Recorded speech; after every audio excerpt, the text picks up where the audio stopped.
नमस्कार. आज आपण बीड जिल्ह्यातल्या संतोष देशमुख हत्या प्रकरणाबद्दल जी काय माहिती समोर आली आहे त्याचा जरा खोलात जाऊन आढावा घेऊया. आपल्याकडे या घटनेची म्हणजे जवळपास सगळी टाईमलाईन आहे, तपासातले महत्त्वाचे मुद्दे आहेत आणि याचे काय परिणाम झाले किंवा होऊ शकतात यावर पण बरीच माहिती आहे. हो. आणि या सगळ्या गुंतागुंतीच्या प्रकरणात नेमकं काय काय घडलं, महत्वाचे तपशील काय आहेत, हे समजून घेण्याचा प्रयत्न करूया. नक्की. चला तर मग सुरुवात करूया 6 डिसेंबर 2024 पासून. त्या दिवशी मासाजोग गावातल्या आवाडा एनर्जी प्रकल्पाच्या ठिकाणी काय झालं होतं नेमकं? हो. त्या दिवशी काय झालं, सुदर्शन घुले आणि प्रतीक घुले नावाचे आणि अजून काही जण होते, त्यांनी प्रकल्पाच्या जागेत जबरदस्तीने प्रवेश करायचा प्रयत्न केला. अच्छा. मग तिथल्या सुरक्षारक्षकांनी आणि व्यवस्थापकांनी त्यांना अडवलं, तर त्यांना मारहाण झाली.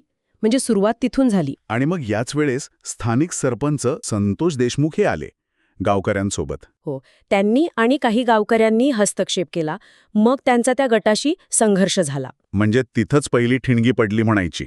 अगदी तिथूनच हा वाद वाढला असं दिसतंय आणि पुढे मग ती भयानक घटना घडली. हो.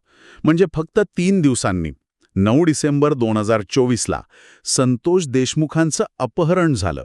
दिवसाढवळा. हो, दोंडाईजवळच्या टोल नाक्यावरून एका काळ्या स्कॉर्पिओ गाडीतून त्यांना उचलून नेलं. मागे एक सिल्वर स्विफ्ट गाडी पण होती म्हणे. अरे बापरे. आणि मग त्यांना कुठे नेलं? त्यांना नक्की ठिकाण नाही कळलं सुरुवातीला, पण दैठणा शिवार किंवा नांदूर घाट रोडच्या दिशेने नेलं असावं. तिथे दुपारी 3:30 ते संध्याकाळी 6 वाजेपर्यंत. म्हणजे जवळजवळ 2.5-3 तास. हो, तितका वेळ त्यांना अमानुष मारहाण केली गेली.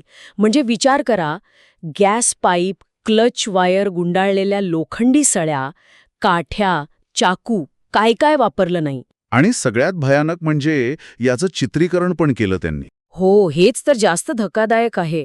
हे फक्त मारणं नव्हतं, पीडितेला विवस्त्र करणं, त्यांच्यावर मूत्रविसर्जन करणं आणि हे सगळं रेकॉर्ड करणं. म्हणजे हा केवळ हल्ला नाही, हा अपमानित करण्याचा आणि दहशत पसरवण्याचा प्रयत्न होता. अत्यंत क्रूर. आणि मग मृतदेह रस्त्याच्या कडेला फेकून दिला. हो, निर्दयीपणे. या घटनेनंतर साहजिकच प्रचंड खळबळ उडाली असणार. हो ना. 10 डिसेंबरला मासाजोग आणि आजूबाजूच्या गावांमध्ये लोक अक्षरशः रस्त्यावर उतरले. तीव्र आंदोलनं झाली, रास्ता रोको झाला. ऐकण्यात आलं की एक बस पण जाळली होती. हो, एक बस जाळण्यात आली. सगळीकडे न्यायाच्या मागणीचे पोस्टर्स लागले होते. प्रशासनावर प्रचंड दबाव आला होता. मग तपासाचं काय झालं? म्हणजे आरोपी पकडले गेले का? हो, डिसेंबरच्या शेवटी एक मुख्य संशयित वाल्मिक कराड, ज्याचं नाव तत्कालीन मंत्री धनंजय मुंडे यांच्याशी जोडलं जात होतं. हा, त्यांचं निकटवर्तीय म्हणून ओळख होती त्याची. बरोबर. तर तो पोलिसांना शरण आला असं काही ठिकाणी म्हटलंय, किंवा त्याला अटक झाली. दोन्ही गोष्टी ऐकिवात आहेत. आणि मग तपास पुढे कसा सरकला? CID कडे गेला का तपास? हो, पुढे 27 फेब्रुवारी 2025ला CIDने म्हणजे राज्य गुन्हे अन्वेषण विभागाने 8 संशयितांविरुद्ध MCOCA लावला. MCOCA म्हणजे संघटित गुन्हेगारी नियंत्रण कायदा. हो, तोच. MCOCA आणि इतर गंभीर कलमं लावून सुमारे 1400 पानांचं आरोपपत्र कोर्टात दाखल केलं. MCOCA लावणं हे खूप महत्वाचं आहे, कारण याचा अर्थ तपास यंत्रणेला हा एक संघटित आणि पूर्वनियोजित कट वाटतोय. 1400 पानं आणि इतक्या क्रूर हत्येमागचं कारण काय सांगितलंय आरोपपत्रात?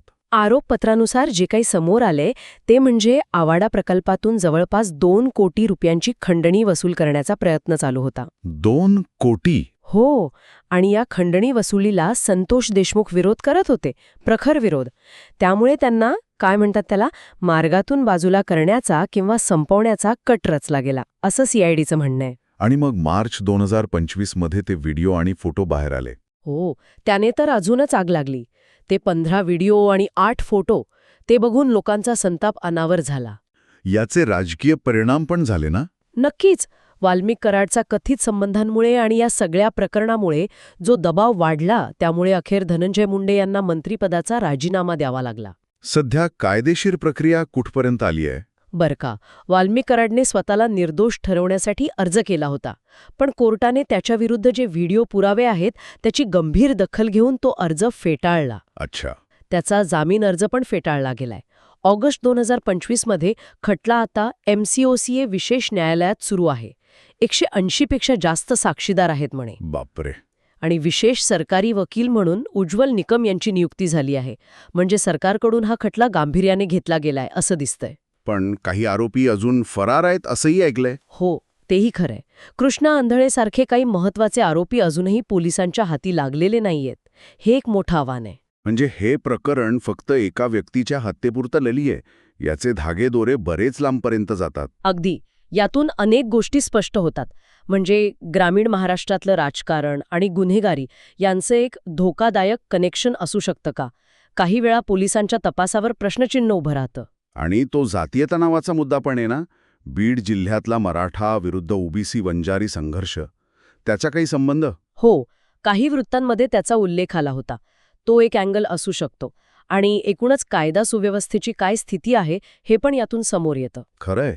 तर ह्या सगळ्या माहितीतून संतोष देशमुख हत्या प्रकरणाची भीषणता किती होती, तपास कोणत्या दिशेने चाललाय आणि याचे सामाजिक राजकीय परिणाम किती खोलवर उतलेले आहेत हे स्पष्ट होतंय. हो, ही फक्त एका माणसाच्या निर्घृण हत्येची गोष्ट नाहीये.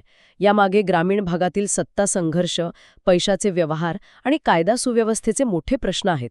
आणि खरं सांगायचं तर अशा घटनांमुळे लोकांचा व्यवस्थेवरचा विश्वास कमी होतो. बरोबर.